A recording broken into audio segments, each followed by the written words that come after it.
गुरुभ्यो नमः गुरुभ्यो प्रणवं सुरेशं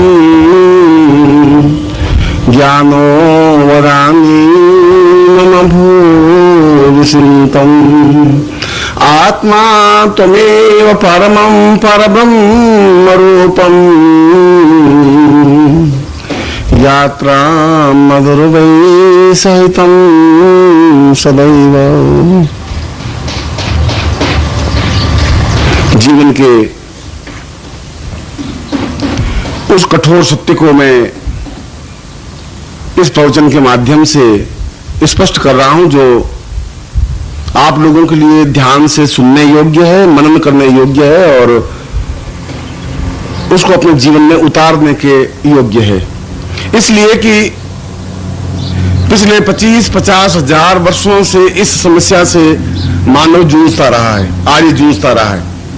वैदिक काल से लगा करके आज तक उन्होंने इस चीज को समझने की कोशिश की है कि हम अपने जीवन को, अपने ब्रह्म को, अपनी आत्मा को किस प्रकार से समझें।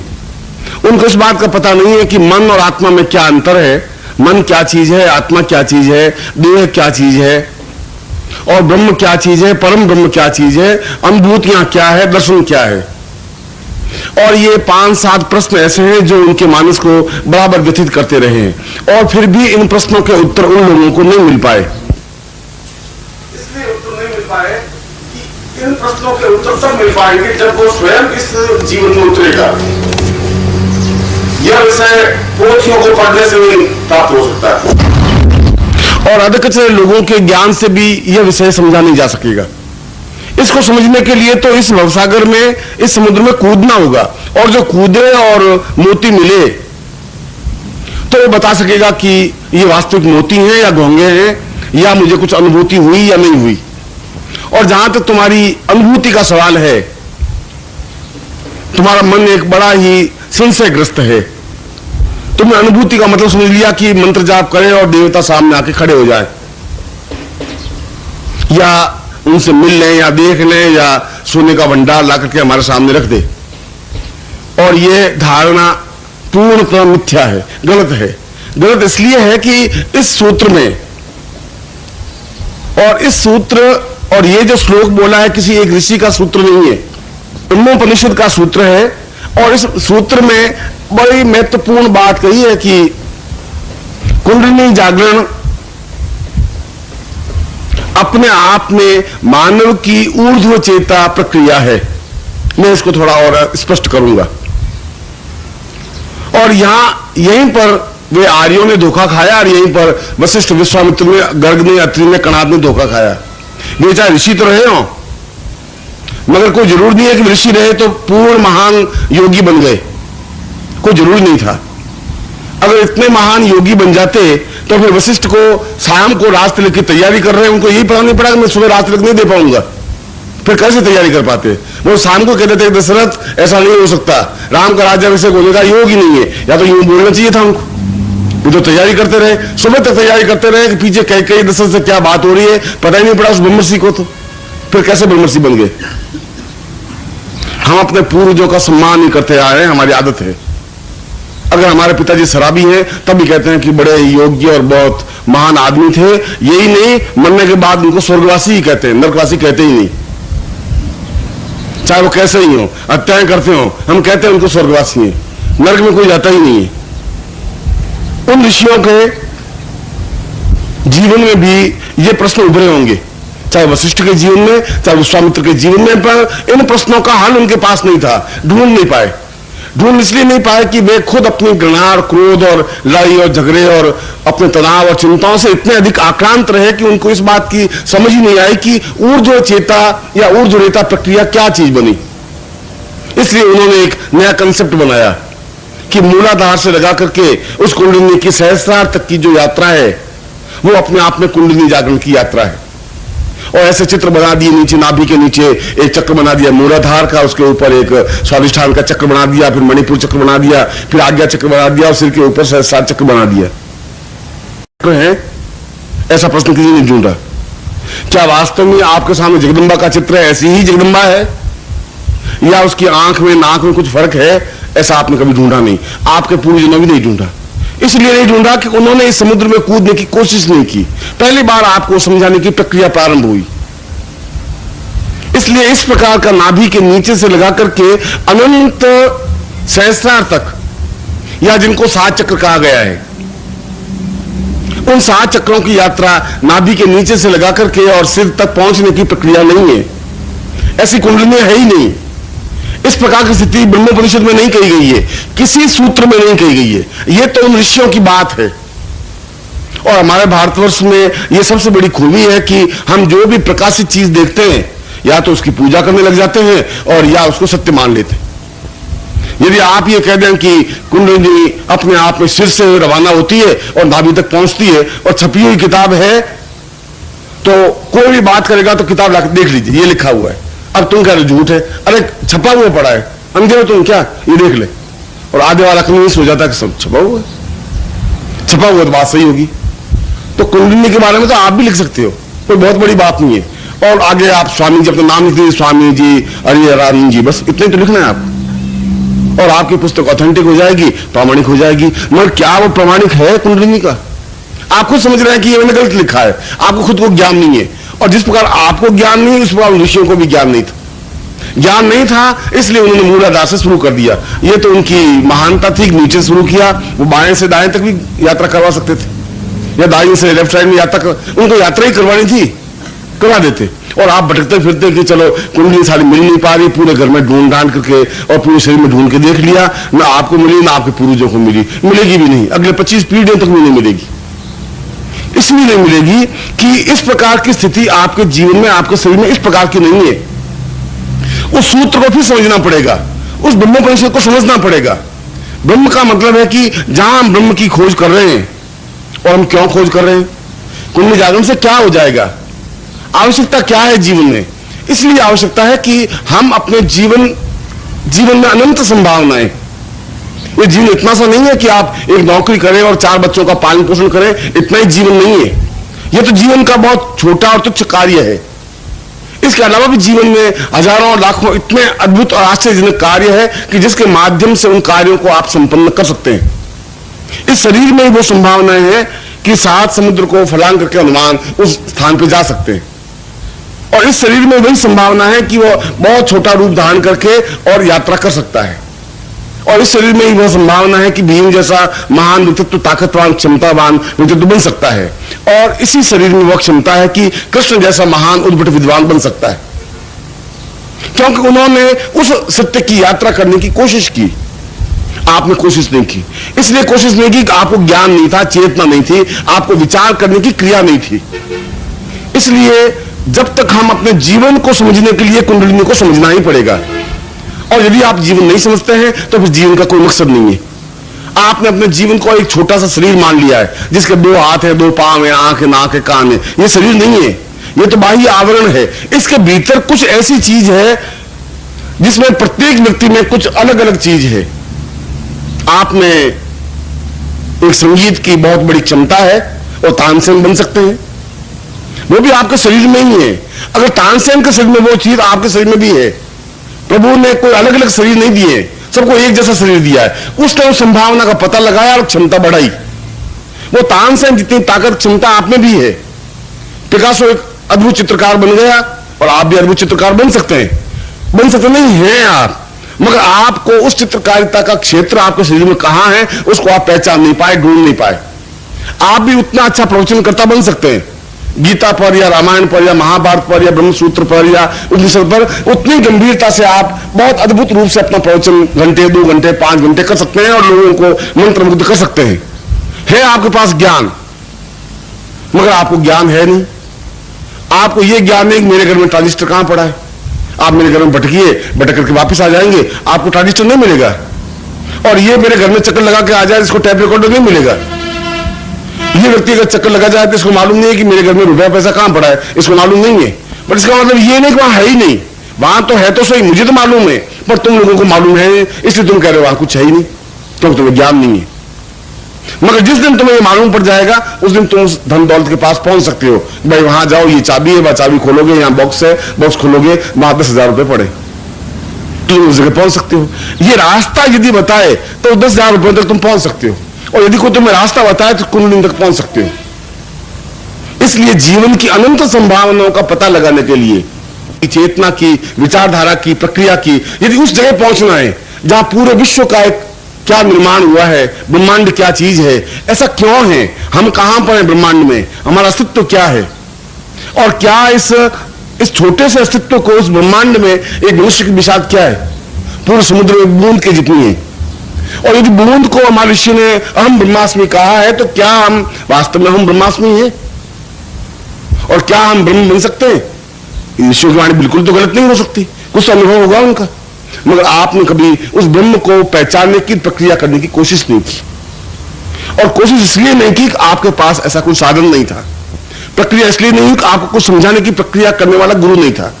तो आप यहां से कहीं भी चले जाएं तो आपको कुंडली जागरण नाभि से नीचे से उतार करके आंख तक पहुंचा ही देंगे। आप वही बात कर ले, आप उनको कहिए कि आप अपनी कुंडली को बताइए तो सही, उनका बच्चे तुम क्या समझोगे, तुम अभी बच्चे हो, तुम नहीं समझ सकते, ये बड़े योगियों की बातें हैं, साधुओं की बातें हैं, सन्यासियों की बातें हैं, तुम जा यहां से। ऐसे लफ्जात बहुत हैं, उनके जीवन में गुरु बनने की प्रक्रिया नहीं है। गुरु बिल्कुल एक अलग चीज है जो दो टूक अपनी बात कह सके, स्पष्टता से समझा सके। इसलिए उस ब्रह्म सूत्र की जब मैं बात कर रहा था तो हम उस ब्रह्म सूत्र में स्पष्ट कहा है कि नाभि से नीचे से लगा करके सिर तक पहुंचने की प्रक्रिया कुंडली जागरण नहीं है। फिर क्या है? यदि वह नहीं है तो आखिर कुंडली है भी या नहीं है तो फिर कैसे जागृत होगी? क्योंकि उसको बिना जागृत हुए तो हम अपने जीवन की चेतना को नहीं समझ सकेंगे, अपने जीवन के सूत्र को नहीं समझ सकेंगे, हम क्या है ऐसा नहीं समझ सकेंगे, और नहीं समझ सकेंगे तो एक बहुत घटिया जीवन जी करके मर जाएंगे, संसार में राख बन जाएगी, फिर आपका नाम याद नहीं रहेगा। और ऐसे बहुत उंगलियों में गिनने लायक लोग रहे जिनके नाम आज तक भी याद है। रामकृष्ण परमहंस का नाम याद है, कबीर का नाम याद है, सूर का नाम याद है, मीरा का नाम याद है, शंकराचार्य का नाम याद है, ईसा मसीह का नाम याद है। ऐसे 10 और 12 और 13 और 15, बस पूरे 5,000 वर्षों में 15-20 नाम ही याद करने लायक रहे। वशिष्ठ के बेटों के नाम हमें मालूम नहीं, 2-2 शादियां हुई, उनके बेटे कौन थे हमें पता ही नहीं। वशिष्ठ के पिताजी का नाम क्या था हमें पता नहीं, रामकृष्ण परमहंस के पिता का नाम क्या था हमें पता ही नहीं, इसलिए कि उनके जीवन में वह छलांग नहीं लगा पाए। रामकृष्ण परमहंस लगा पाए, शंकराचार्य लगा पाए, और उन 15 के आगे 16वां नाम आपका भी हो सकता है, 17वां नाम आपका हो सकता है, 20वां नाम आपका हो सकता है। अपने आप में यूनिक चीज बनने की प्रक्रिया है, अपने आप में पूर्णता तक पहुंचने की प्रक्रिया है। एक सामान्य आदमी बनकर के सांस लेना और मर जाना आपके जीवन की नियति नहीं है, आपके जीवन का दुर्भाग्य है। दुर्भाग्य इसलिए कह रहा हूं कि आपके सामने संभावना तो है, मगर आप उसको प्राप्त करने की कोशिश नहीं कर रहे हैं। आप खुद मृत्यु के रास्ते पर चलने के लिए मजबूर हैं, या चलने की खतरा उठाने की हिम्मत नहीं है। कल भी मैंने ये कहा था कि शिष्य तो अपने आप में पूरा जुआरी होता है, दांव पे लगा देता है अपने जीवन को। वो सोचता समझता नहीं है, वो गणित नहीं करता है। गणित करने वाला आदमी कुछ छलांग नहीं लगा सकता, कुछ नहीं कर सकता, वो एक कार बुजदिल की तरह मर सकता है। जो एक बार निश्चय कर लेता कि या तो इस पार है या इस पार देखा जाएगा, डूब जाएंगे तो डूब जाएंगे, 5 साल बाद डूबेंगे, आज डूब गए। जो जीवन में निश्चय कर लेता है वह जीवन में पार पहुंच सकता है। इसलिए कोई ईसा मसीह, चाहे रामकृष्ण परमहंस, चाहे शंकराचार्य, चाहे और कोई हो, वे भी हमारे तरह के व्यक्तित्व थे, मगर उनके जीवन में एक सत्य उद्घटित हुआ, उनके जीवन में संभावना बनी, और अपने संभावनाओं को उजागर तक पहुंचाया। आप नहीं पहुंचा पाए, और यदि आप नहीं पहुंचा पाए तो फिर आपका ये जीवन अब तक का भी और आज के बाद का जीवन भी अपने आप में निर्मूल्य है, यूजलेस है, बेकार है। ऐसा ही है जैसे आपके पिताजी का जीवन था, आपके दादा का जीवन था, आपके परदादा का जीवन था, और इतना घटिया ओछा जीवन था कि आपको अपने दादाजी का नाम शायद ज्ञात हो, परदादा का नाम तो ज्ञात है ही नहीं, और परदादा के पिताजी का नाम तो आप में से किसी को भी ज्ञात नहीं है, ये गारंटी है। 3 पीढ़ी के बाद आदमी को बुला दिया गया, आप 500 साल 5,000 साल कैसे जिंदा रहेंगे? कैसे आपका नाम याद रखेंगे? हम आने वाली पीढ़ी आपका नाम याद रखेगी कैसे? आप जिनके संतान हैं वो भी 3 पीढ़ी का आपको नाम ज्ञात नहीं है, फिर आप अपने आप में जीवन में चेतना युक्त कैसे बन सकेंगे? कैसे आप राधा बन सकेंगे? कैसे आप मीरा बन सकेंगी? कैसे आप रैदास बन सकेंगे? कैसे आप कबीर बन सकेंगे? कैसे तुलसी बन सकेंगे? क्या होगा? और यदि वैसा नहीं है तो रोज शमशान में अगर आप खड़े हो जाए, हर 1 मिनट बाद एक लाश आती है, जला करके रवाना हो जाती है। आपकी भी लाश ऐसे जाएगी, जलाकर खत्म कर देंगे। आप कुछ थे, आपके बेटे साल भर में एक बार श्राद्ध कर देंगे और कहते पिताजी बहुत अच्छे थे, स्वर्गवासी हो गए। इसके अलावा कोई लाइन नहीं है आपके पास। यदि आप ऐसा ही घटिया जीवन चाहते हैं तो फिर ये शिविर आपके लिए काम का नहीं है। और यदि आप जीवन में बहुत कुछ चाहते हैं तो फिर मैं जो सत्य आपके सामने उद्घाटित कर रहा हूं वो आपके जीवन का यथार्थ है, वो आपके जीवन का चिंतन है, वो आपका विचारधारा है। और इसलिए हमें अपने जीवन में एक महत्वपूर्ण मंत्र मिला है, गायत्री मंत्र। ओम भूर्भुवः स्वः तत्सवितुर्वरेण्यं भर्गो देवस्य धीमहि धियो यो न प्रचोदयात्। और पिछले 10,000 वर्षों में कहा कि यह मंत्र राज है, यह मंत्रों में श्रेष्ठतम मंत्र है, यह अद्वितीय मंत्र है। और यदि आप इस मंत्र का अध्ययन करें, पढ़ें, इसका अर्थ करें, तो इसमें तो ऐसा कुछ है ही नहीं। उसमें तो लिखा है कि तत्सवितुर्वरेण्यं भर्गो देवस्य धीमहि, हे सूर्य, इस मंत्र का अर्थ समझा रहा हूं, हे सूर्य आप महा तेजस्वी हैं, आप अपनी रोशनी से, किरणों से हमारे जीवन को प्रकाशवान करें। इसका अर्थ तो यह है। अब इस मंत्र में ताकत कहां से आ गई? इसमें कौन सी ताकत है जिसको मंत्र राज कह दिया? इस मंत्र में जैसा कोई अर्थ है ही नहीं। और सूर्य तो यूं चमक ही रहा है, अगर आप कहेंगे तब भी चमकेगा, प्रकाश से भर देगा, नहीं कहेंगे तब भी प्रकाश से भर देगा। मगर इसका अर्थ समझ ही नहीं पाए आप। प्रश्न इस सरलार्थ का नहीं है, इसके अंदर गूढ़ अर्थ है, उस चिंतन को समझने की जरूरत है। और तब समझेंगे, तब उन्होंने कहा कि ओम भूर्भुवः, और उनका ये प्रणव है, ये मूल बीज है इसका, इसके ऊपर पूरा मंत्र टिका हुआ है। फिर भूर्भुवः क्या है? उन्होंने कहा कि भूर्भुवः अपने आप में भू भुवः स्व मह जना तप सत्यम 7 लोग हैं। अब यहां इसका मूल तात्विक, क्यों यह मंत्र अद्वितीय है, ये कुंडली जागरण का आधार यहां समझना पड़ेगा। उसने कहा कि 7 लोग जीवन के हैं, और 7 लोग का तात्पर्य है हमारा शरीर केवल ये शरीर नहीं है, इस शरीर के अंदर 6 शरीर और हैं। ये 7 शरीर हमारे जीवन के हैं, जिसको पहला शरीर भू कहा गया है, जो भूमि तत्व से संबंधित है, और मरने के बाद भूमि तत्व में समाहित हो जाएगा, राख बन जाएगी, राख मिल जाएगी, और हम पृथ्वी से ऊपर उठ नहीं सकते। पूरे पृथ्वी तत्व इतना अधिक 80% है कि हम पृथ्वी पर ही चलते हैं, चलने के लिए मजबूर हैं, इसलिए उसको भू कहा गया। यह हमारा शरीर भू शरीर है, इसलिए ब्राह्मणों को और व्यक्तियों को भूदेव कहा गया, और व्यक्ति को हमारे शास्त्रों में भूलोक कहा गया, क्योंकि भू पर चलने वाले, पृथ्वी पर चलने वाले व्यक्ति हैं। तो भू भुवः, इसके अंदर एक और शरीर है, उसको भुवः कहा गया। फिर उस शरीर के अंदर एक और शरीर है, स्व, फिर महा, फिर जना, फिर तप, फिर सत्यम। और इन पहले शरीर से उस 7वें शरीर तक की यात्रा को कुंडलिनी जागरण की यात्रा कही गई, यह कहा गया। उस नाभि से उठा करके ऊपर ले जाने की क्रिया को कुंडलिनी नहीं कहा गया। इसीलिए ध्यान प्रक्रिया में कहा गया कि आप और अंदर उतरें, और अंदर की ओर जाए, और अंदर की ओर जाए। ऐसा क्यों कहा गया? फिर तो ऐसा कहना चाहिए था कि नाभि के पास जाएं, फिर नाभि से ऊपर उठें, ऐसा कहना चाहिए था। फिर अंदर जाने की तो जरूरत नहीं थी। अंदर कौन सी चीज? एक तरफ ध्यान प्रक्रिया में यह कहा जाता है, पतंजलि यह कह रहा है कि और अंदर जाना चाहिए, बहुत गहराई के साथ अंदर जाना चाहिए। और मैं भी कह रहा हूं कि इस पहले शरीर पर टिके हुए नहीं रहना है आपको, इस पहले शरीर से दूसरे, तीसरे, चौथे, 5वें, 6ठे और 7वें शरीर तक पहुंचना है, अंदर और गहराई के साथ। पतंजलि ठीक कह रहा है, हम समझे नहीं। हमने उस नाभि से ऊपर तक की यात्रा को शुरू कर दी और नाभि को घुमाना शुरू कर दिया, फिर नाभि को घुमाया, फिर सीने को घुमाया, फिर आंखों की पुतलियों को घुमाया। अब मेरा कुंडली जागृत हो गई, कुंडली वहां है ही नहीं, ये तो बाहरी शरीर है। और ये बाहरी शरीर अपने आप में संवेगों को लिए हुए है। संवेग जीवन के कुल 33 संवेग हैं, भय, घृणा, क्रोध, लोभ, मोह, ये सब संवेग हैं। हम कभी क्रोधमय हो जाते हैं, कभी प्रेममय हो जाते हैं। हमारे जीवन में कोई स्थायित्व नहीं है, एक रास्ता नहीं है। एक रास्ता हो भी सकती, क्योंकि हम ये शरीर संवेगों से आवेष्टित है। इन संवेगों से परे हटने के लिए बहुत ज्यादा जरूरी है, क्योंकि संवेग तो आदमी को बहुत बोथरा बना देते हैं, कमजोर बना देते हैं।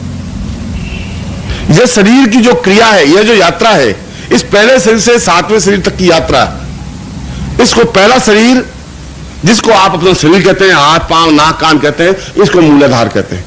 मूल आधार है, ये मूलाधार कहलाता है। मूलाधार नाभि के नीचे नहीं है, ये मेरा पूरा शरीर 84 किलो का मूलाधार है, इसको मूलाधार कहते हैं। अनुभूति हो ही नहीं सकती। आपका फिजिक शरीर है, इसको किसी प्रकार की अनुभूति नहीं हो सकती, क्यों? अनुभूति इस भय घृणा क्रोध से ऊपर की चीज है। जब आप इससे आगे चढ़ेंगे तो आप अनुभूति होने की संभावना बनेंगे। यहां तो अनुभूति आपकी क्रोध की हो सकती है, घृणा की हो सकती है, मोह की हो सकती है, लालच की हो सकती है। ये हर समय व्यक्ति इन 33 संचारी भावों में से किसी न किसी भाव से संबंधित होता ही है। या तो मैं प्रेम में निमग्न होऊंगा, मैं प्रेम कर रहा हूं अपने आप से, अपने बटन बंद करता हूं, कॉलर लगाता हूं, ऐसा लग रहा हूं कि मैं कितना सुंदर दिख रहा हूं, या तो अपने आप से प्रेम करूंगा, या मैं तुमसे प्रेम करूंगा, या तुमसे घृणा करूंगा, या मैं चिंता करूंगा, या भय होगा, या घृणा होगी, या क्रोध होगा। कहीं न कहीं किसी संवेग से जब हम आविष्टित हैं तो अनुभूति फिर कहां से होगी? अनुभूति तो इससे परे की चीज है। इस अनुभूति के लिए इस शरीर से ऊपर उठना होगा, इस शरीर के और अंदर जाना होगा, जो दूसरा शरीर है जिसको स्वादिष्ठान चक्र कहा गया है। दूसरे शरीर का नाम है स्वादिष्ठान। इस शरीर के अंदर जाने की क्रिया। और जब हम दूसरे शरीर को स्पर्श करते हैं ध्यान प्रक्रिया के माध्यम से, अंदर शरीर जाने के लिए कोई सीढ़ियां नहीं है, वह तो एक ध्यान प्रक्रिया है, वह अपने आप में प्राणायाम क्रिया है।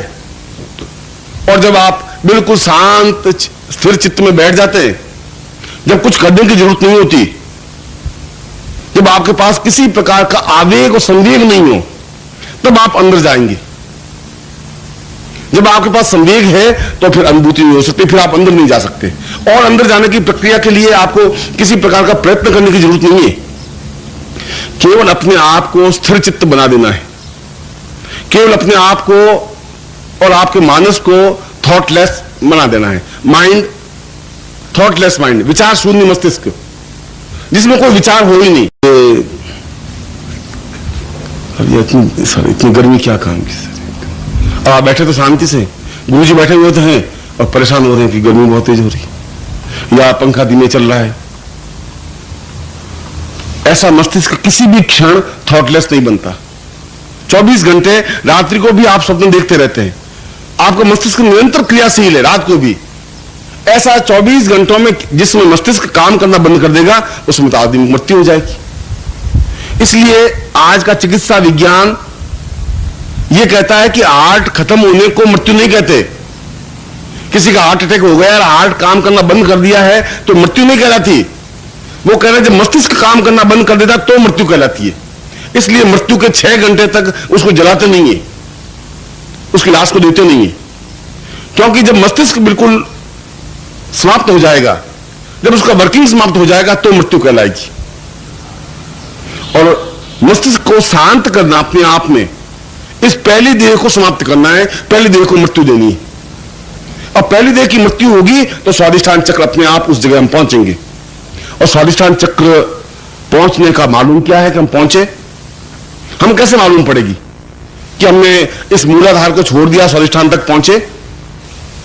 जब व्यक्ति स्वादिष्ठान तक पहुंच जाता है तो उसमें संचारी भाव नहीं होते, संवेग नहीं होते, फिर भय नहीं होता, फिर उसे घृणा नहीं होती, फिर उसे क्रोध भी नहीं आता। जब इनसे परे हट जाता है तो समझना चाहिए अब ये स्वादिष्ठान चक्र तक पहुंचा है। अभी तो हम अपने भय से, अपने आवेग से, अपने तनाव से और अपने दुखों से मुक्त हैं, नहीं है, उसमें उलझे हुए हैं। एक हमारे यहां राजस्थान में सन 47 से पहले कई ठाकुर थे। ठाकुर का मतलब है जागीरदार, जमीन के मालिक। और छोटे छोटे राज्य थे, जैसे जोधपुर के एक महाराजा अंगद सिंह जी, उनके पहले हनुमान सिंह जी थे, उनके पिताजी, फिर उमेश सिंह जी थे। और उमेश सिंह के टाइम में छोटे छोटे राजा बहुत थे। लूणी का एक राजा अलग था, ठाकुर था, उसको ठाकुर कहते थे। एक बार झालावाड़ के ठाकुर साहब, उनको मन में आया कि अब हम कुंडली जागृत कर ही दें। बहुत दिन हो गया साला, उस कुंडली जागृत नहीं हो रही है। अपने पंडित जी को बुलाया कि हमारी कुंडली जागृत कर दो भैया। पंडित जी 5 मिनट का काम, आप हाथ दुखी हो रहे, आप महाराज हैं, आपकी कुंडली तो तुरंत जागृत होगी, और लोगों की होगी कि नहीं होगी? आप कुंडली तो तैयार बैठी है, आपने कहा हम जागृत कर देंगे। आपने देखा होगा निर्मला देवी दिल्ली में पैदा हुई है नहीं, अब रोज कुंडली जागृत करती है। 500 रुपए में कुंडली जागृत कर दे, 400 रुपए में कर दे, 300 में कर दे, तुम्हारी जेब में 10 रुपए तो लाओ, 10 रुपए भी लाओ, तेरे कुंडली जागृत कर देंगे। और लोग जाते हैं कुंडली जागृत करवाने के लिए। हमारे यहाँ के जो साधक आए वो भी गए उस निर्मला देवी को देखने के लिए। अब निर्मला देवी आज से 10 साल पहले जोधपुर में आई थी अपनी कुंडली जागृत करवाने के लिए, और मैं कहा कि मुझे उनका एक शिष्य आया, 10-12 साल हो गए होंगे, उनका कि गुरुजी आप ऐसा करिए कि हमारे गुरुजी हैं उनसे आप मिल लीजिए और वो आपसे मिलना चाहती हैं। मैं कोई औरत है तो क्या, तो उनकी बुला लीजिए, बात कर लेते हैं। उनका नहीं, आप अगर बहुत मेहरबानी होगी अगर आप चले, सूरज के पास में एक जगह है कच्छ में और समुद्र का किनारा, सूरज के पास में समुद्र का किनारा है, वहां पर गुरुजी हैं।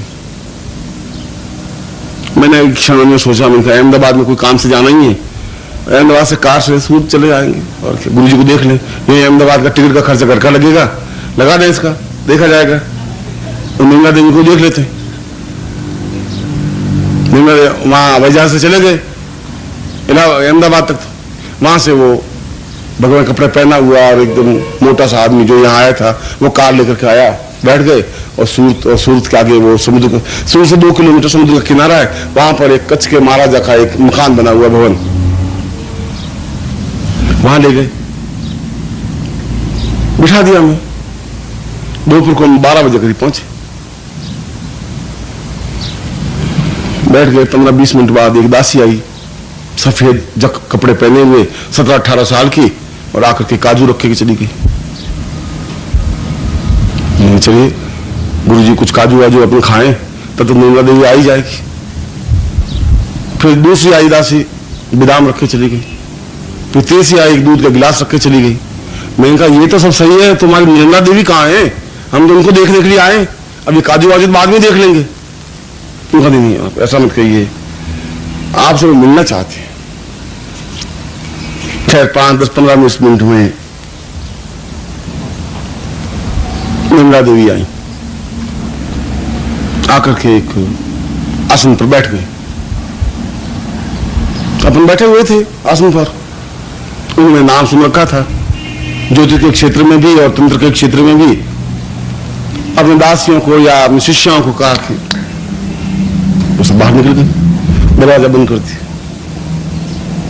उनका पराई धरती पे गुजरात में बैठे हुए, गुजरात में तो 2 मिनट में आदमी गुरुओं को बदनाम 2 मिनट में करते हैं।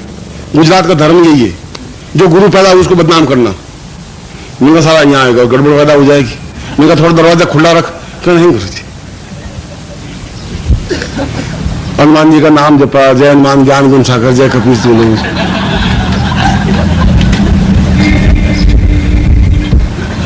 मैंने कहा फरमाइए, आप जल्दी जो कुछ कहना हो आप कहिए, कि मेरे साथ कुछ शिष्य विष्य है नहीं, अगर मैं फंस गया तो वापस जोधपुर जाना मेरे लिए मुश्किल हो जाएगा। कि आप घबराइए मत। मैं कहा मैं घबराता आपसे नहीं हूं, इन गुजरातियों से घबराता हूं, आपसे तो घबराने की बात है ही नहीं। तो साहब 2-4 मिनट बैठ करके, और बिल्कुल मैं आपको सारा ठीक कह रहा हूं। सर ये क्यों? हिमालय में साधनाएं बहुत की, तंत्र साधनाएं बहुत की, हठ योग किया, सहज योग किया, साला ये नई चक्र अपने का नाम देता, अपने को पीछे नहीं रखना है। अपने भी 3 बार ताली बजाई करके, अपने भी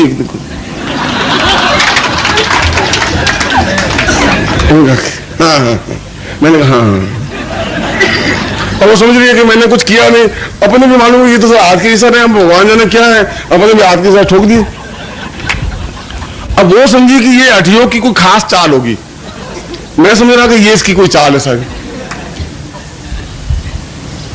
फिर उसने मुंह से कहा कि समझ में आ गया, आपने जो ज्ञान दिया समझ में आया। फिर उसने हाथ से इशारा कर करके, तो कल जैसे कालिदास की आपको बात बताई, मैं उसमें फंस गया कालिदास वाले चाल में। उसने क्या था, अपने भी 3-4 तालियां बजा करके इशारा कर दिए। उनका कि अब हम मुंह से बात करेंगे, आपकी मर्जी, आप आज से करती रहेंगे, दिन भर करता रहूंगा, आप चिंता मत करिए। आप लात से बात करेंगे, मैं भी लात से बात कर सकता हूं। अब मुंह से बात करने में तैयार बैठा हूं। उनका मुझे सम्मोहन विधि सीखनी है, हिप्नोटिज्म सीखना है।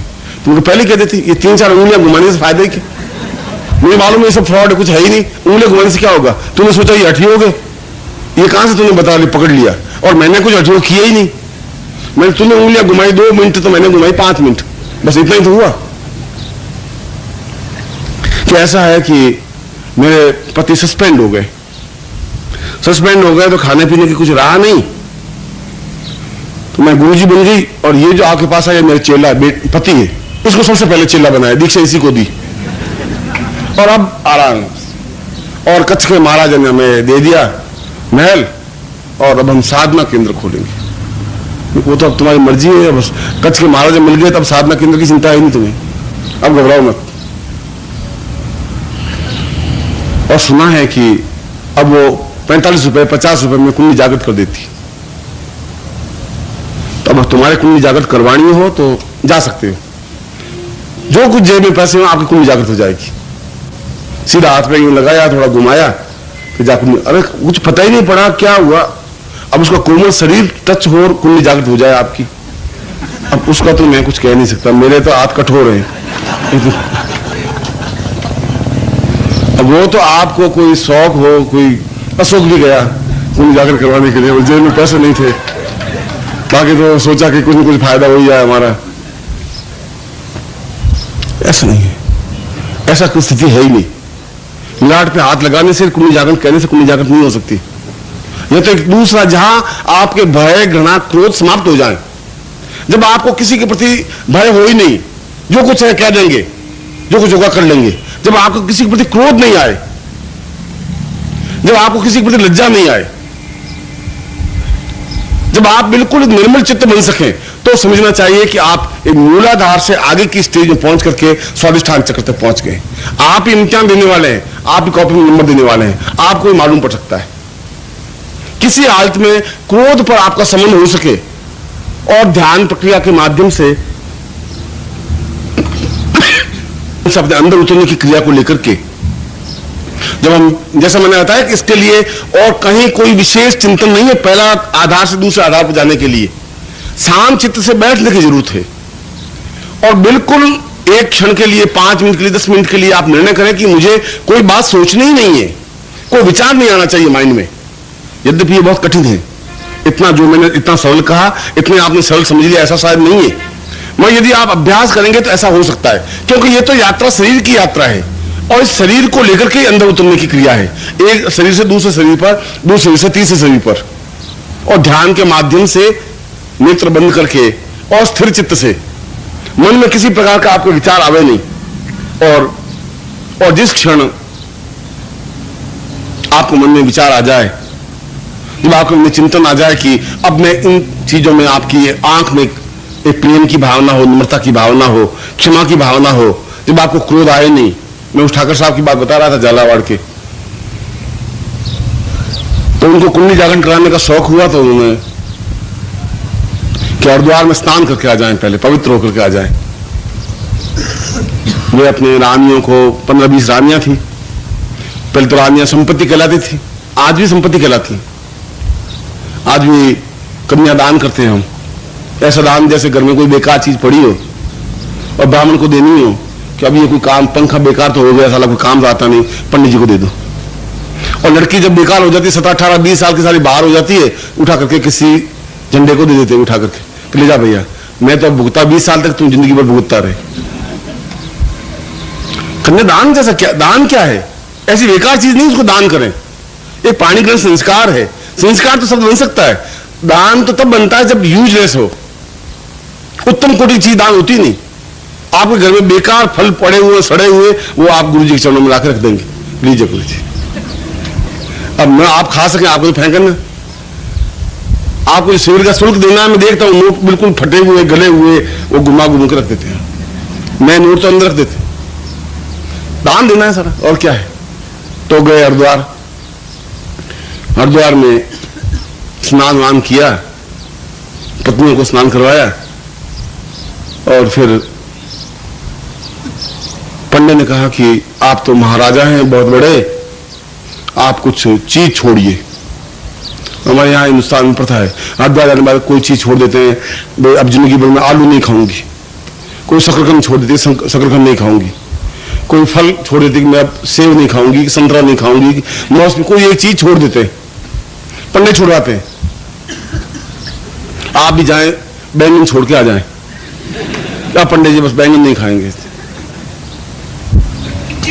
तो उन्होंने, ठाकुर साहब ने 2 मिनट सोचा कि शराब छोड़ दें, तो शराब साला कैसे छोड़ेंगे, शराब, हम ठाकुर हैं, शराब मीट भी नहीं छोड़ सकते, औरतों को छोड़ ही नहीं सकते। अच्छा चलो क्रोध को छोड़ देते, इसमें कोई पैसे वैसे लगते नहीं, चलो पंडित जी क्रोध छोड़ देंगे। आप तो बहुत बड़े हैं, उसने आत्म जल लिया, आज से हम क्रोध नहीं करेंगे, वो छोड़ दिया और बैठ गए वापिस गाड़ी में और आ गए झालावाड़। गांव भर में बड़ा तोरण द्वार बनाया, ठाकुर साहब आ गए हरिद्वार में स्नान करके एकदम गाजे बाजे के साथ में। अब आजकल तो मालूम नहीं, मगर आज से 25-30 साल पहले गंगा जी से जो आते थे उनका गांव में बड़ा स्वागत होता था, गंगा अवतरण कर लेते थे। गांव में तो आज भी होता होगा। ठाकुर साहब को ला करके बिठाया, अम्मल उम्मल गाड़ा। अम्मल का मतलब है गांव वालों को अम्मल पानी में घोल करके रख देते हैं और अम्मल वाले पिलाते हैं, अम्मल की टुकड़ा देते हैं।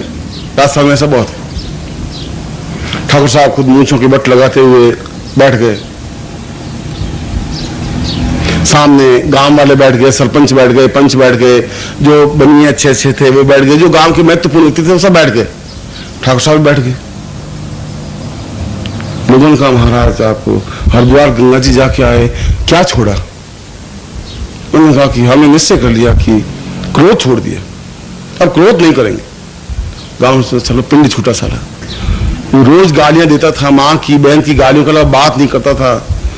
नौकरों सोचा था, लोग लकड़ियां फेंकता था, मारता था, पत्थर फेंकता था। चलो क्रोध छोड़ा तो सांस मिलेगी खाने को, क्रोध छोड़ दिया तो। सामने नाई बैठा हुआ था एक, ठाकुर साहब का नाई होगा। नाई आके खड़ा हुआ कि खमा घड़ी अंदाता हजूर, आप हरिद्वार पधारिया तो तुम आंदो है, तुम हुजे को नहीं, हरिद्वार जाके आए, स्नान करके आए गंगा मैया में, डुबकी लगाई, तेरे लिए भी डुबकी लगाई, गांव वालों के लिए भी डुबकी लगाई, सब पवित्र हो गए। आपने छोड़ा क्या? तो क्रोध छोड़ दिया। आप बड़े लोग हैं, आप छोड़ सकते हैं। अब हम तो छोटे छोटे आदमी, क्रोध भी नहीं छोड़ सकते, लोभ नहीं छोड़ सकते, मोह नहीं छोड़ सकते हैं। तुम क्या, तुम कुछ नहीं कर सकते, हमने छोड़ दिया। भाई बैठ गए। जब तक और अमल उमल दिया, जितने बीच में बनी आए उनमें कुछ भेंट वेंट दी ठाकुर साहब को। कोई 10 से 5-7 मिनट बीते, वो नाई फिर खड़ा हुआ, क्षमा गणी अंदाता, क्या बात है कि महाराज एक सवाल पूछना। हाँ हाँ बोल। कि महाराज आप हरिद्वार गए थे? उल्लू के पट्टे तुझे कह दिया कि हरिद्वार गए थे और बराबर गए थे, और ये टिकट पड़ा है, देख ले, टीटी को दिया नहीं, अभी रखा है। हरिद्वार जाके आए, ये सब रानियां पूछ ले, स्नान करके आए। तो आप जरूर गए होंगे, आप बड़े लोग हैं, ठाकुर साहब हैं, मगर आपने छोड़ा क्या वहां? उसको ठाकुर साहब को थोड़ा मन में आया तो सही, तो उसने कहा कि तू बहरा है कि बगना है, क्या है? तुझे कह दिया क्रोध छोड़ दिया, तुझे मालूम नहीं, सुना नहीं था? तो नहीं, पूछना फर्ज है मेरा, बस आपने बहुत अच्छा किया। और ना ये फिर बैठ गए। फिर 5-7 मिनट बीते, कोई बातचीत बीच में खत्म हुई, 5-7-10 मिनट बीते, फिर नाई खड़ा हुआ, क्या रहा था? हजूर मालिक, क्या मैं कहा ये था रे, दिमाग खराब है कहीं? कि बाप जी अब मेरा छोटा आदमी, अब दिमाग तो खराब ही है। मैं आप हरिद्वार गए तो गधे की औलाद, मैंने तुझे कह दिया कि गया गया गया। सुनो अब कहीं आप जरूर गए होंगे महाराज, मगर आप हुक्म दो तो एक सवाल क्या पूछ। हरिद्वार में बहुत अच्छा कई दुकान लागोड़ी रहे, और अर्धवारी पैडी, वो नहीं पूछ रही हूं मैं पूछ रही हूँ आपने छोड़ा क्या मां? क्या सारा ऐसा खर दिमाग है सारा ये, इसके अक्ल भेजे में नहीं जाएगी। क्या तो सुन ले, साफ साफ सुन ले, मैं क्रोध छोड़ दिया। अब समझ में आई तेरे? सुन ले, क्रोध छोड़ दिया बस। फिर बैठ 5-7 मिनट बीते, फिर नाई खड़ा हुआ। मालिक अंधा था। क्या सारा है ये सारा गधा। अब बीच में बात बनिए आ रहे हैं, दूसरे आ रहे हैं, गांव के लोग आ रहे हैं। कहीं है महाराज? बस कुछ नहीं, आप हरिद्वार पधारिए तो सही। तो उल्लू पट्टा हुए बगनो हूं हैं, गधो है। कह दिया हरिद्वार गया क्या साहब? आप जरूर पधारिए वाला हुक्म। अब खैर जाओ तो नहीं, तुम पूछ ले कि महाराज आप कहीं छोड़िए उठ। क्या साला छप्पनिया कटीरा ले जूते और ठाकर साहब पीछे, आगे आगे नहीं। कह दिया छोड़ दिया, क्रोध मालूम पड़ गया। ठेठ फाटक तक गालियां देते हुए गए। तो आप भी अभी 15-20 शाम तक एकदम से कहेंगे अब हम क्रोध नहीं आएगा। स्वादिष्ठान चक्र तक पहुंच ही गए। अब क्रोध क्या है? अब क्रोध नहीं है, अब हमको क्रोध नहीं है गुरुजी। अब हम मूलाधार से आगे खिसक गए गुरुजी, अब स्वादिष्ठान चक्र पे आ गए। क्रोध का तात्पर्य है कि आपके मन में भी संवेग नहीं हो, भाव नहीं हो। कोई आपको उत्तेजित करे तब भी क्रोध नहीं आए। शांत सरल चित्त से आपका जीवन व्यतीत हो, भय नहीं हो मन में, क्रोध नहीं हो, घृणा नहीं हो। उस जगह पहुंचे तब आप मालूम पड़े कि स्वादिष्ठान चक्र आपका जागृत हुआ। उन वृत्तियों पर आपका नियंत्रण हो। जब शरीर पर, वृत्तियों पर, चिंतन पर, विचारधारा पर नियंत्रण होगा तब अपने आप में पूरा शरीर जागृत होगा, पूरे शरीर की चेतना बनेगी, पूरे शरीर का विकास हो पाएगा। उस विकास की अनंत संभावनाओं का हम पता लगा सकेंगे। और इसके बाद जब हम किसी प्रकार के उद्वेग से दूर होंगे तब हम यात्रा करेंगे मणिपुर चक्र की, जो तीसरा चक्र है, जिसको मणिपुर चक्र कहा गया है। और मणिपुर चक्र का तात्पर्य है कि जब हम स्वादिष्ठान चक्र से आगे चले जाते हैं तो अपने आप में व्यक्ति सूक्ष्म शरीर को पकड़ने की क्रिया जान लेता है। कोई इसके लिए प्रयत्न करने की जरूरत नहीं है। अपने सूक्ष्म शरीर से, सूक्ष्म शरीर का तात्पर्य है कि यह शरीर देह तो यहां रहे मगर इस शरीर के उस छोटे से रूप से हम संसार के कहीं पर भी कोई घटना को देख सके, जा सके, उनका पता लगा सके। मन की तो वृत्तियां हैं, मन तो है ही हमारा सूक्ष्म, इसलिए मन को अत्यंत सूक्ष्म कहा गया है। मैं बैठा हूं और 1-2 मिनट में बंबई चला गया। मुंबई है, मुंबई का चौपाटी है और ये स्थान है, ये समुद्र लहरा रहा है। अब मेरे सामने समुद्र लहरा दिख रही है, चौपाटी का मैदान दिख रहा है, पास में चर्च गेट दिख रहा है, ये सब कुछ दिख रहा है मुझे, क्योंकि मन ने 1 सेकंड में उस जगह की यात्रा की। मन ने यात्रा की, आपका शरीर की भी यात्रा होनी चाहिए। अगर मन पहुंच सकता है तो शरीर भी पहुंच सकता है। यदि मन इतना तीव्र गति से संपन्न हो सकता है तो आपका शरीर भी तीव्र गति संपन्न हो सकता है। मगर स्वादिष्ठान चक्र से आगे जाने की क्रिया होने पर, जब मणिपुर चक्र को स्पष्ट करेंगे, जब मणिपुर देह तक पहुंचेंगे, और इस समय तो हम कल्पना करते हैं कि ये चौपाटी है, क्योंकि मैंने देखा हुआ है। जब चौपाटी में देखा हुआ तो चौपाटी का मैदान, उसका रेतीला तट अपने आप मेरी आंखों के सामने आ जाएगा। मगर मणिपुर चक्र पहुंचेंगे तो जो नहीं देखा हुआ भाग है वह भी दिखाई देगा। जब हम देखने की कोशिश करें, मैं देखने की कोशिश करूंगी आपके घर में कौन है तो आपका घर मुझे दिखाई दे, आपका गांव दिखाई दे, आपके बच्चे दिखाई दे, आपकी पत्नी दिखाई दे, और मैं बता दूं कि ये काम है। आप भी यहां बैठे बैठे अपने घर की स्थिति को मालूम कर सकते हैं। आपको दिखाई देगी आपकी पत्नी, वो काम कर रही है, बर्तन मांज रही है या क्या कर रही है, बच्चे खेल रहे हैं, जो कुछ भी, वो पूरा का पूरा दृश्य जब आपको बिंब दिखाई देने लग जाए तब समझिए कि आपका मणिपुर चक्र जागृत हुआ है। ये इसकी कसौटी है, क्योंकि दूसरे शरीर से तीसरे शरीर की यात्रा अपने आप यात्रा है। इसके लिए आपको कोई विशेष प्रयत्न करने की जरूरत नहीं है, क्योंकि उस समय आपके पास कोई भाव है ही नहीं, कोई घृणा नहीं है, कोई क्रोध नहीं है, कोई मोह है ही नहीं। जब वे संवेग नहीं है, वे संचारी भाव नहीं है, तो ये भाव अपने आप जागृत होगा, जिसको सूक्ष्म शरीर का भाव कहते हैं। एक ही भाव बचेगा जो सूक्ष्म शरीर की यात्रा का भाव है। जब वे सारे भाव समाप्त हो जाएंगे तो इस भाव को अपने आप विकास हो जाएगा, अपने आप यात्रा हो जाएगी। इसीलिए संत को, जो उच्च कोटि का संत है, उनको उत्तेजित करने पर भी क्रोध नहीं आता। जो उच्च कोटि का संत है उसको घृणा नहीं आती, उसके सामने अगर हीरे मोतियों से भरा हुआ थाल है तो लोभ नहीं आता, क्योंकि इन वृत्तियों से परे है। परे है तो त्रिकालदर्शी है, परे है तो वो अपने सूक्ष्म शरीर को कहीं भी ले जाने में समर्थ है। और सूक्ष्म शरीर से जब आप अपने घर पर बैठे हुए जोधपुर को देख सकें, मुझे देख सकें, मेरे वस्त्रों को देख सकें, और फिर आप टेलीफोन करके कंफर्म करें कि वास्तव में गुरुजी आपने आज ऐसा कपड़ा पहने, और हमारे कई प्रकार की वृत्तियां अपने आप में उजागर होती हैं। कई बार ऐसा लगता है कि मन बड़ा ही व्यथित है और तनाव है, टेंस है, चिंता है, और सोचते हैं कि हमारा प्रिय बहुत परेशान होगा, इसलिए इतना एक उद्वेलन है। कई ऐसी माएँ हैं जिनके बेटे बंबई में पढ़ रहे हैं, दिल्ली में पढ़ रहे हैं, और यहाँ उनको शाम को खाना अच्छा नहीं लगता। एकदम से ऐसा लगता है, तो ऐसा लगता है कि जैसे मेरे बेटा बहुत दुखी है, परेशान है, क्योंकि सीधा उस शरीर का संबंध उससे है। इसलिए पुरुषों की अपेक्षा स्त्रियां ज्यादा उस मणिपुर चक्र तक पहुंच सकती हैं, इसलिए कि वो शरीर की सूक्ष्म यात्रा पहले ही कर चुकी होती है। पुरुष में सबसे बड़ी कमजोरी यह है कि पुरुष समर्पण नहीं कर सकता। पुरुष में समर्पण होने की क्रिया है ही नहीं। स्त्री समर्पण कर सकती है, पुरुष तो आक्रामक है, वो हर चीज पर आक्रमण करके प्राप्त करने की कोशिश करेगा, चाहे धन हो, चाहे कोई वस्तु हो, चाहे कोई पदार्थ हो, चाहे नारी शरीर हो, चाहे घर हो, चाहे मकान हो, चाहे संबंध हो, वो फोर्स चाहेगा। वो कहेगा तू मेरा दोस्त है, तू समझता क्या अपने आप को, यह आक्रमण है। वो नम्रता कहे हाँ तुम मेरा मित्र, ऐसा नहीं कह सकता।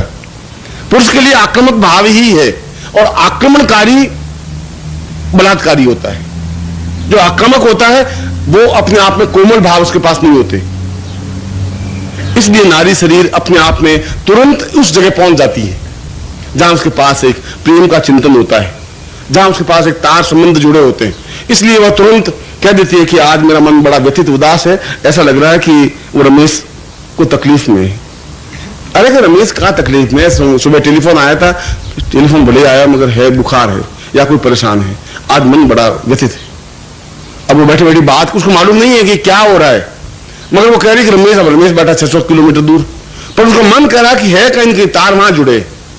ये सूक्ष्म शरीर से वहां जाने की क्रिया, और मन कहेगा कि मुझे दिखाई दे रहा है वो परेशान है, मुझे दिखाई दे रहा है कि वो परेशान है। पुरुष ऐसा नहीं कह सकता, तो यार तो पागल, दिमाग खराब है, तुझे बस दिखाई देता है, रमेश दिखाई देता है और अब बीमार है, और अभी घंटे पर टेलीफोन आया ठीक था, बस अभी आक्रमण भाव है। इसलिए आक्रामक कभी भी विजय नहीं प्राप्त कर सकता, उसके लिए नारी शरीर तक आने की जरूरत होगा, क्योंकि जहां क्रोध नहीं है, घृणा नहीं है, वहां अपने आप में नारी शरीर है। नारी में इतना क्रोध नहीं होता, इतनी घृणा नहीं होती, वो अपने आप में प्रेममय होती है। इसलिए हमारे शिव को अर्धनारीश्वर कहा गया कि जब शिव स्वयं नारी रूप बनेंगे तब जीवन में कल्याणकारी बन सकेंगे। इसलिए हमारे सारे शास्त्रों में पुरुष को अर्धनारीश्वर कहा गया। पूरा शरीर जब तक नारित्व नहीं प्राप्त हो पाएगा तब तक मणिपुर चक्र तक नहीं पहुंच सकेगा। और ये सब घृणा, ये सब क्रोध, ये सब लोभ, ये सब मोह से परे हटने की क्रिया। पुरुष तो कहता है कि नहीं मैं संचय करूंगा, नारी कहेगी थोड़ा दान देना चाहिए, इन भाई बहनों की मदद करनी चाहिए, इन लोगों की हेल्प करनी चाहिए। उनके लिए भी अगर कोई एकदम से कुत्ते को पत्थर मारे तो आप क्यों पत्थर मार रहे हैं, सब ठीक है, वो भी जीव है। पुरुष ऐसा नहीं कर सकता। इसलिए उस मणिपुर चक्र तक पहुंचने की क्रिया, जब आपका शरीर सूक्ष्म बनकर के यात्रा करने लग जाए तब आप समझें कि मैं मणिपुर चक्र तक पहुंचा, तब आप समझें कि मैं उस स्वादिष्ठान चक्र से आगे पहुंच गया हूं। तब आपको एहसास होना चाहिए कि मैं उस स्थान को देख सकता हूं, और ये कितनी अनंत संभावना है कि आप संसार में कहीं पर भी होने वाली घटित घटना को अपनी आंखों से देख सकें। अमेरिका में क्या हो रहा है, इंग्लैंड में क्या हो रहा है, चर्च गेट पे क्या हो रहा है, मुंबई में क्या हो रहा है, दिल्ली में क्या हो रहा है, कहां कौन सी बात हो रही है, कौन सी बातचीत हो रही है, इसके लिए कोई बेतार के तार की और टेलीफोन की जरूरत नहीं है। आप उस शरीर के माध्यम से यह सब कुछ प्राप्त कर सकते हैं जिसको भविष्यवेत्ता कहा गया है, भविष्य काल जानने वाला। और ठीक आगे की जैसे यात्रा होती है ऐसी पिछले जीवन की भी यात्रा हो सकती है। मणिपुर चक्र जाने पर आप अपना पिछला जीवन साफ साफ देख सकते हैं कि मैं यहां पैदा हुआ, ये बड़ा हुआ, ऐसा हुआ, और उसके बाद 32 साल का हुआ और मुझे गोली मार दी गई और मैं मर गया। और फिर आप इसको कंफर्म करने के लिए उस गांव में जाएं कि भाई ऐसा ऐसा आदमी था 40 साल पहले, क्या उसको गोली मार करके मृत्यु हुई, क्या हुआ, तो आप खुद आश्चर्यचकित हो जाएंगे कि आपने जो अनुमान लगाया, जो सोचा, अपने सूक्ष्म शरीर से देखा कि उसकी कैसे मृत्यु हुई, कैसे गोली लगी, कहां गिरा और उसने जीवन में क्या किया। ये यात्रा पीछे भी हो सकती है, क्योंकि जो घटना घट गई वो खत्म तो हो नहीं सकती, वह तो इस कालखंड में स्थायी है। महाभारत का युद्ध आज भी स्थायी है। यदि आप में वो क्षमता मणिपुर चक्र तक पहुंचनी है तो आज भी महाभारत युद्ध को यहां देख सकते हैं। आप देख सकते हैं कि भगवान कृष्ण खड़े गीता का उपदेश दे रहे हैं, वो पूरा बिंब आप साक्षात देख सकते हैं। अगर पिछला जीवन देख सकते हैं तो महाभारत काल तक भी देख सकते हैं। शायद महाभारत काल में आप भी कोई योद्धा रहे हो, महाभारत काल के कोई व्यक्ति रहे हो, चाहे कौरवों की तरफ हो चाहे पांडवों की तरफ हो, तो पूरा भारतवर्ष उसमें था। महाभारत में कहा गया कि पूरा भारतवर्ष कुरुक्षेत्र के मैदान में इकट्ठा हुआ। तो अगर आप भारतवर्ष के हैं, किसी न किसी जन्म में रही हो, आप क्या थे, किस प्रकार के थे, क्या आपकी गति हुई, कैसे आपकी यात्रा हुई, अगला जीवन क्या बना, उस जीवन तक ढूंढी हुई यहां तक कैसे पहुंचे आप, और किन किन कर्मों की वजह से आपने दुख भोगा या सुख भोगा या उन्नति की या अवनति की, यह सब देखने की क्रिया है। यह मणिपुर चक्र तक पहुंचने के बाद संभव हो सकती है। अनाहत का मतलब है जहां कोई आवाज नहीं हो, कोई आहट नहीं हो, कोई आहत नहीं हो, अनाहत चक्र तक पहुंचता है तो उसका एक काव्य खिलने लग जाता है, अपने आप में काव्य जागृत हो जाता है, एक चेतना जागृत होती है। काव्य करने की क्रिया, एक काव्य में देखने की क्रिया, बहुत अंतर है। और यह देखने की क्रिया और कवि बनने की क्रिया, कवि का मतलब यह नहीं कि कोई कविता लिखी, और कवि का मतलब यह नहीं कोई छंद लिखा या कोई दोहा लिखा, इसको कवि नहीं कहते। आपको देखने का भाव कवित्वमय होना चाहिए, वह कवित्वमय है। अगर आप में से कोई बगीचे में जाएगा, अगर आप सब भी ज्यादा हैं, तो गुलाब के फूल को देखेगा तो उसको तोड़ करके कोट के कॉलर में टांग देंगे और बहुत खुश हो जाएंगे कि हमने गुलाब की कली लगाई। यह आपका घटियापन है, यह आपका आक्रामक भाव है, क्योंकि आक्रामक भाव तो सब जगह आपका प्रस्फुटित होगा। और कोई साइंटिस्ट जाएगा तो उसकी पंखुड़ी को तोड़ेगा एक एक, इसमें पराग कण है, ये पराग रेचन क्रिया है, ये गुलाबी क्यों बना। मैं कवि अगर जाएगा जिसमें कविता जागृत होगी तो गुलाब के फूल को देखेगा और खो जाएगा कि मेरी प्रेमिका का भी चेहरा इतना ही सुंदर है, ठीक गुलाब की तरह, अद्भुत, आश्चर्यजनक। और उसको गुलाब का फूल दिखाई नहीं देगा, उसको प्रेमिका दिखाई देगी, क्योंकि वो प्रेम में तो है। और यदि भक्त है तो उसको भगवान का बिंब उस गुलाब के फूल में दिखाई देगा कि कितना कितना स्वामी प्रभु का चित्र है, कितना बिंब है प्रभु का। इस स्टेज पर पहुंचने की क्रिया अनाहत चक्र को जागृत होने की क्रिया है। जब आपका मन कवित्वमय बने, जब आपका भाव कवित्वमय बने, जब आपके हृदय में कोमल भावनाएं बने, देखने की दृष्टि बदल जाए। अभी आपकी देखने की दृष्टि बड़ी आक्रामक है, स्थूल है, अभी आपको देखने का भाव आया ही नहीं, आपको मालूम नहीं दुनिया को कैसे देखनी चाहिए, गुलाब को किस देखना चाहिए। अगर आप देखेंगे नदी को तो नदी बह रही है, नदी बह रही है। और एक जिसका मणिपुर चक्र जागृत होगा वो देखेगा कि नदी वही नहीं रही, कितना शानदार देव संगीत बज रहा है, कल कल कल कल ध्वनि, और कितना अच्छा, ऐसा लग रहा है जैसे वेदों की ऋचा का गायन हो रहा है। उसको देखने का भाव अलग हुआ, आपको देखने का भाव अलग हुआ। आपने देखा कि नदी बह रही है, पानी बह रहा है, और ऐसा देखने का भाव अपने आप में अत्यंत तुच्छ है, कोई भी देख सकता है, उसमें कोई नई विशेषता नहीं है। मगर उसमें उस देव संगीत को सुनने की क्रिया खो जाए, नदी बह रही है और आप उसके संगीत को सुनने में बैठ गए,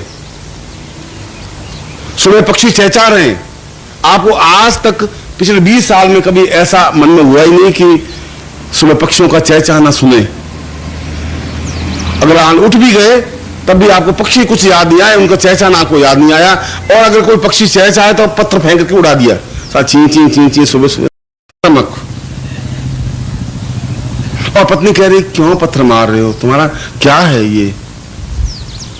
अब उसका भी जागृत नहीं हुआ कवित्व, पत्नी का भी, मगर उसमें एक सॉफ्टनेस है, आप में आक्रामक भाव है। मगर कभी आपने सुना कि इसमें भी एक संगीत है, चिड़ियों की चहचहाट कभी शाम को सुने, उसकी चहचहाट में एक लय है, एक ताल है, एक संगीत है। कभी आपने उसको सुनने की कोशिश नहीं की। कभी पत्ते जब आवाज करते हैं, आवाज चलने पर, तब आपने उसको संगीत को सुना नहीं। कभी आपने अपने घर में गए और 4 साल के बच्चे को, 3 साल के, 5 साल के पोते को एकदम उसकी तुतलाती हुई आवाज पर मुग्ध नहीं हुए। और उसका बोलने का एक लय है, वो तुतला रहा है और आप या तो उसके पास से निकल जाते हैं, आपके कानों में ध्वनि पड़ने के बाद भी आप ठिठके नहीं, रुके नहीं, उसको गोदी में उठाए नहीं, उसका आनंद नहीं लिया। आनंद तो बहुत बिखरा हुआ, आप कह रहे हैं हम दुखी हैं गुरुजी, और मैं कह रहा हूं तुम्हारे आसपास इतना आनंद बिखरा हुआ है कि आप उसको ले ही नहीं रहे। चिड़िया चहचहा रही है, आनंद है, आप नहीं ले पा रहे हैं। वो बच्चा एकदम किलकता हुआ आपकी तरफ ताक रहा है, आप नहीं ले पा रहे हैं। पत्नी एक मूक दृष्टि से आपको देख रही है और आप क्या बात है, आज क्या देख रही है, कोई मैं पागल हो गया हूं। रोज तो शेरने की तरफ इंकार करती थी, सर आज क्या हो गया, कुछ साड़ी वाड़ी चाहिए ना, मैं जानता हूं, साल लखन तेरे जानता हूं। अरे वो बेचारी, वो तो आज उसको थोड़ा प्रेम का उदय हुआ, थोड़ा सा आंख देखा और ने कहा कि मैं लखन जानता हूं तेरी मां भी ऐसी थी रांड, नहीं जानता, क्योंकि तुम्हारा तो चिंतन ही नहीं है वो कि भाई इसकी आंख में भी कुछ संगीत है। अब आंख में संगीत, साला गुरुजी कमाल करते, आंख में संगीत कहां से होगा पैदा।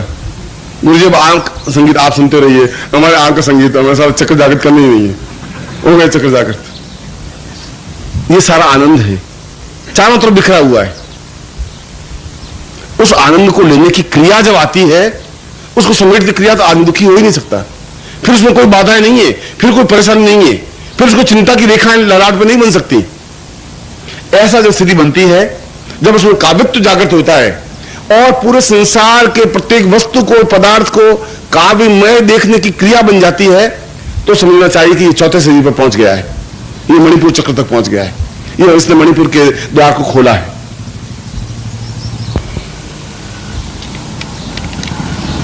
यात्रा है विशुद्ध चक्र की। मणिपुर के बाद अनाहत, अनाहत के बाद विशुद्ध चक्र, विशुद्ध शरीर पर।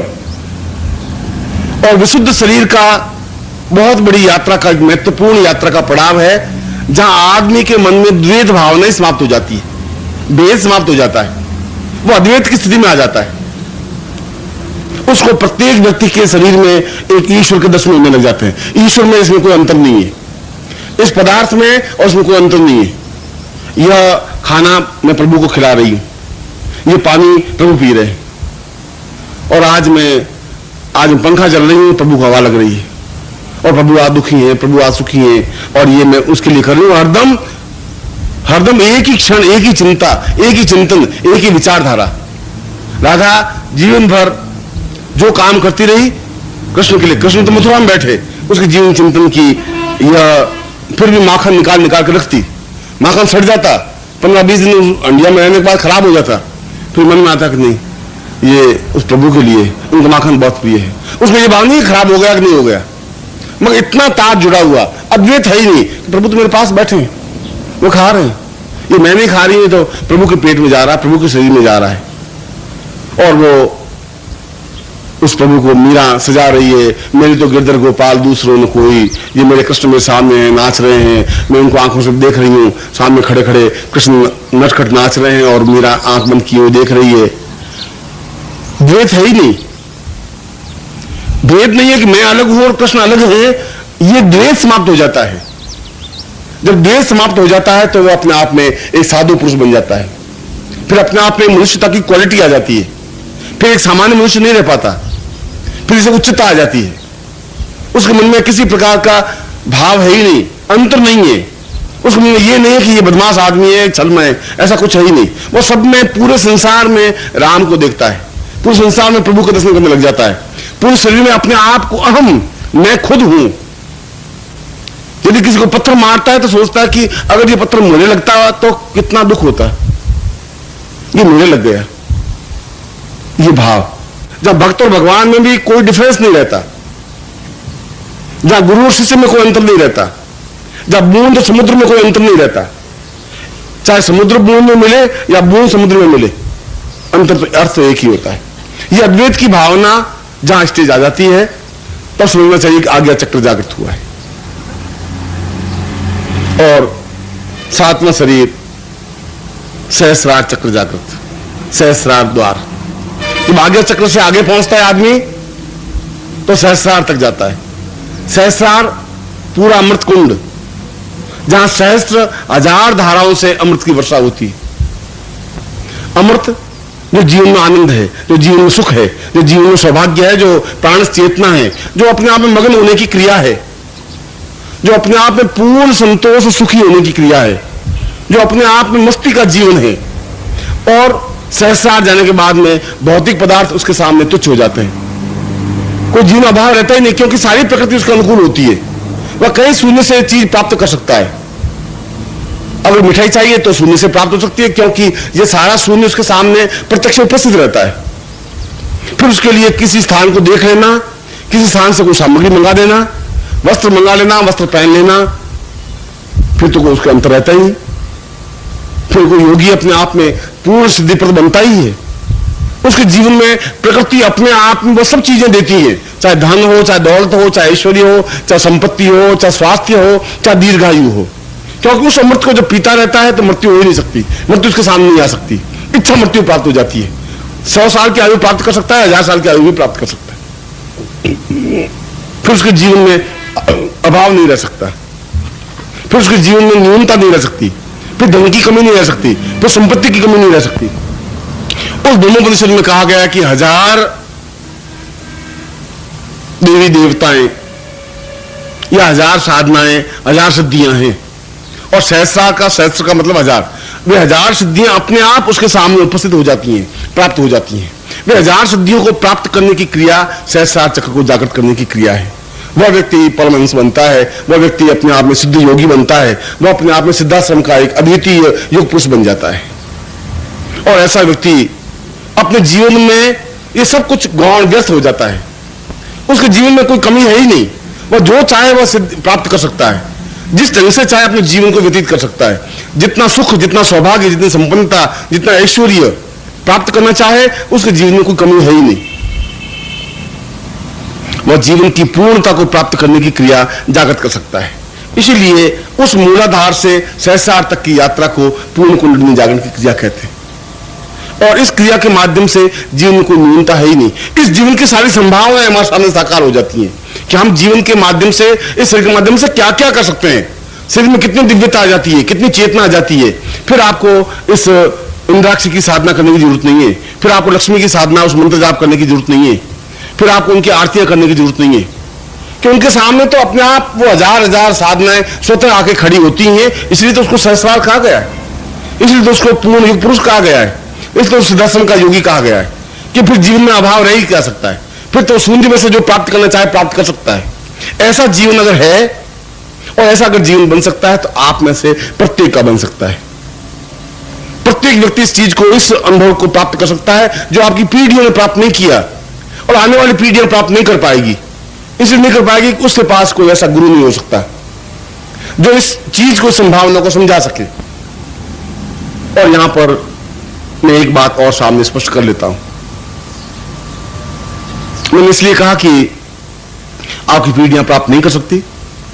इसके पीछे कारण यह है कि यह जरूरी नहीं है कि आप मूलाधार से सहस्रार तक की यात्रा करें। उस करने में महीना भर लग सकता है, 2 महीने लग सकते हैं, 200 साल लग सकते हैं, 2000 साल लग सकते हैं। क्योंकि आपकी पृष्ठभूमि तो है, आपके पिछले जीवन के कुछ चक्र जागृत जरूर हैं, आपको मालूम नहीं है, वो अलग बात है। उसका बैकग्राउंड इसलिए है कि आप मेरे पास बैठे हैं, नहीं तो मेरे पास नहीं बैठते, फिर शराब खाने में बैठे होते, फिर नौकरी पे बैठे होते, फिर आप यहां इस जीवन में इस तरीके से नहीं बैठे होते। इस तरीके से बैठने का मतलब है कहीं न कहीं कुछ चक्र आपके जागृत हैं। हो सकता है मूलाधार चक्र जागृत हो, अंगारा तो है मगर उसके ऊपर राख पड़ी हुई है। जरूरत है फूंक देने की, जरूरत उसको प्रज्वलित करने की, चेतना देने की, जागृत करने की। एक बात। और दूसरी बात कि यदि शिष्य ऐसा नहीं कर सके और यदि वो गुरु है, अगर उसको अपने गुरु की गरिमा का ज्ञान है, यदि वो स्वयं को सिद्ध है, यदि उसके चक्र जागृत हैं, यदि वो कुंडलिनी का पूरा चेतना अपने अंदर लिए हुए है, गुरु हो और शिष्य किसी वजह से कुंडली जागृत नहीं कर पाए, उस एक द्वार से दूसरे द्वार या एक शरीर से दूसरे शरीर पर नहीं पहुंच पाए, प्रयत्न करने भी ध्यान योग की प्रक्रिया नहीं पहुंच पाए, तो गुरु अपने शक्तिपात के माध्यम से भी पूरा सहस्रार जागृत कर लेता है। ये गुरु के हाथ में।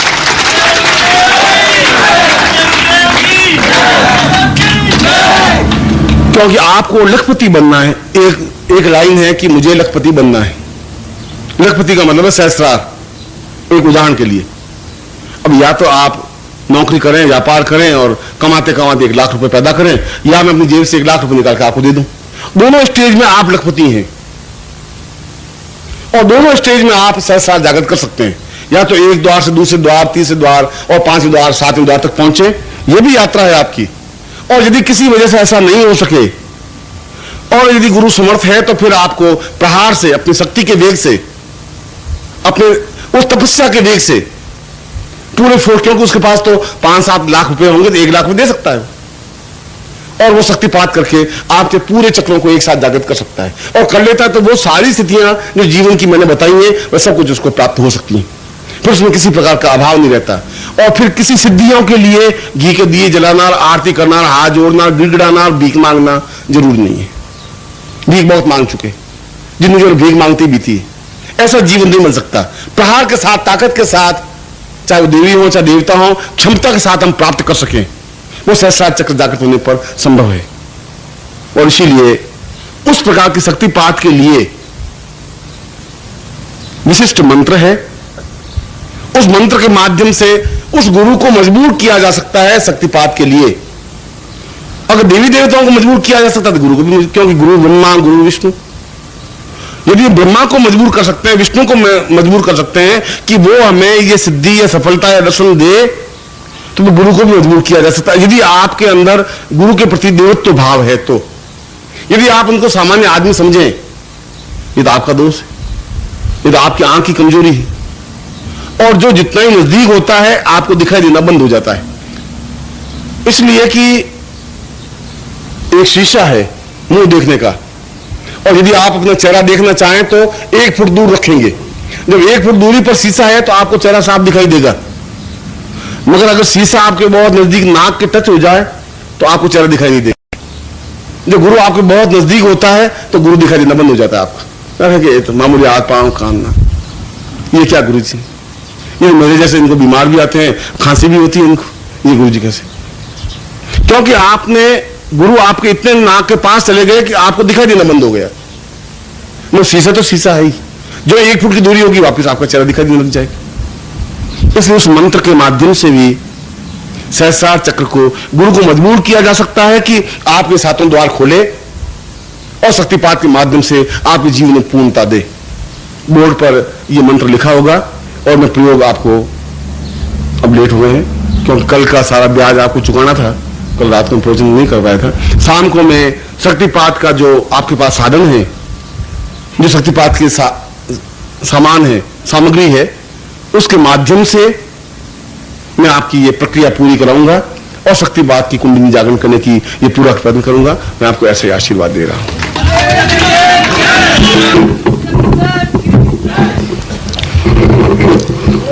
बोलिए प्रेम से सदगुरुदेव की, ओम पूज्य गुरुदेव की, सदगुरुदेव की, पूज्य गुरुदेव की, पूज्य गुरुदेव की, सदगुरुदेव।